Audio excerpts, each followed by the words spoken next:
Dissenting voices are emerging in the Lower Fulladu West constituency.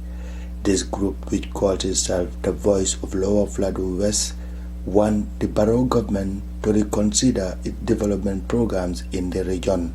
For example, they want the government to provide electricity and running water to the constituency. For them, they think they are marginalized.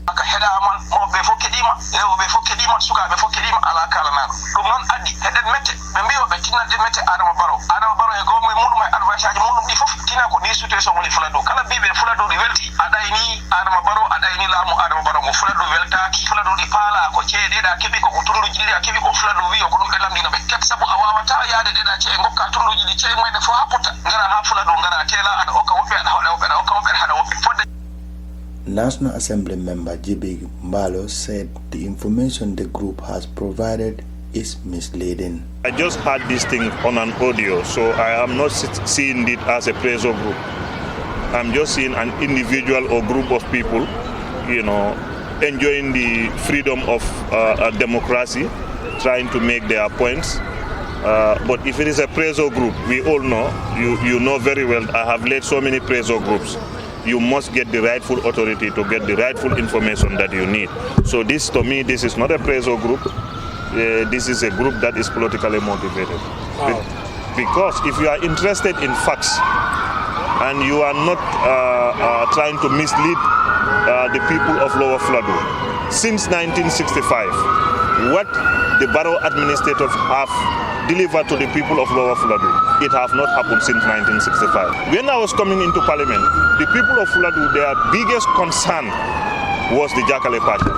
And there are a lot of development that are currently happening in the Jakale Pachar area. And if you look at some of those developments, you go to Pachar, or you go, for example, you go to the Jakale field, all their water gates are fixed. And then during this administration, we complain about post-harvest loss. This administration was able to provide harvesters. And we also provide about the issue of machinery. This administrator was able to provide rotavators. These are boats that can work in all kinds of environments. So these are all happening during the Barrow administrative. So if you say the people of Lower Fulladu are neglected, I think this is a misleading statement. Because since 1965, we were using the hard way to do some of this harvesting. So there are a lot of improvement in the Jakale Pachar area. In CRR South, a protest group has emerged called the Voice of Lower Fulladu. They've even gone to create a WhatsApp group where they are talking about how they are neglected. Specifically, electricity. They say they've been excluded from the NPP development agenda of rural electrification, specifically a community of Sarebuti to Sinchu Chanderi.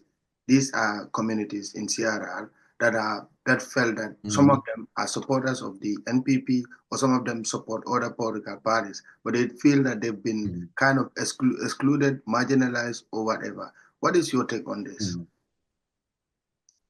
I am not very familiar with the specific group that you are talking about. However, I know the villages that you are mentioning. They are part of the Dalemanda ward, and I know the area very well. It's a major stronghold of His Excellency President Barrow and our NPP. And we don't think anything is going to change in the near future, given what has been done in the area. Yes, the electricity implementation has come up with some shock because communities like these ones you mentioned have not been covered in the first phase. This thing has phase 1, phase 2, and phase 3. Unfortunately, this is a stronghold for us, but they were not covered in the first phase. And these assessments have been done quite a long time ago. The implementation is happening now, but when the assessment was done, we're talking about 2019, 2020, and around that time. So we are aware of the challenges. The list of the villages of the whole country that are not covered is with us.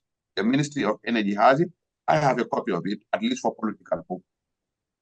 We are working with the Ministry of Energy to ensure, as His Excellency promised and pronounced during the rallies, before end of 2025, every community in the Gambia is going to be covered, either in the phase 1 or phase 2 or phase 3 of this World Bank and Gambia government-supported rural electrification.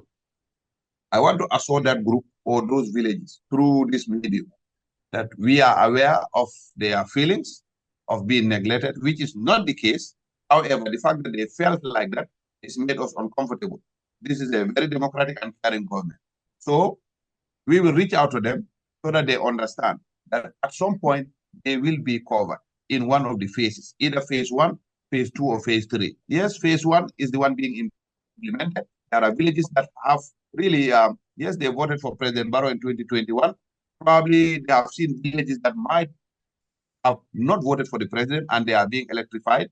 It can create a lot of uncomfortable environment and then unsettling situations, and which we are aware of. However, we are working towards making sure that every Gambian community has access to electricity. And I think those communities, I want to reassure them through this medium that they will be covered, either phase 2 or phase 3. So I just want to advise those people, you know, we had Fulladu Development Association.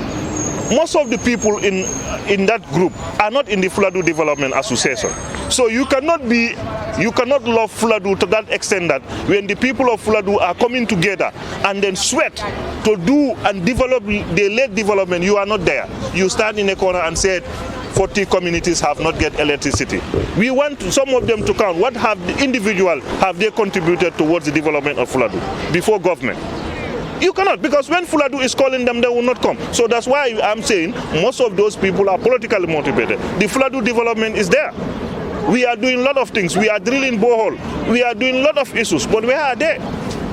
So that's why I'm telling you, it's not a serious pressure group.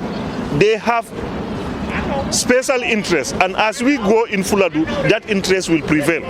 We know, we are aware we are in Fulladu. So we know their interests, and it is going to reveal itself. But for development, the Barrow-led government are doing up their best. Although we expect much from them, but they are doing their quota. Because all this development have not happened since 1965. The agro-business school is there. The food processing center is already built, ready-made for services. There are a lot of, and the expansion of Brikamba Health Center. The roads are going to be constructed. So we have numerous developments that are happening. And in fact, in the Jakale Pachar, I forgot to tell you this. People were given fuel coupon. People were given fuel coupon, and people's loans were waived for the first time in the history of Jakale Pachar. And in the first time that the farmers then been so organized to be able to buy tractors on their own. So the Barrow administration is doing good, and I want to tell the Preso group that the people of Lower Fulladu remain committed.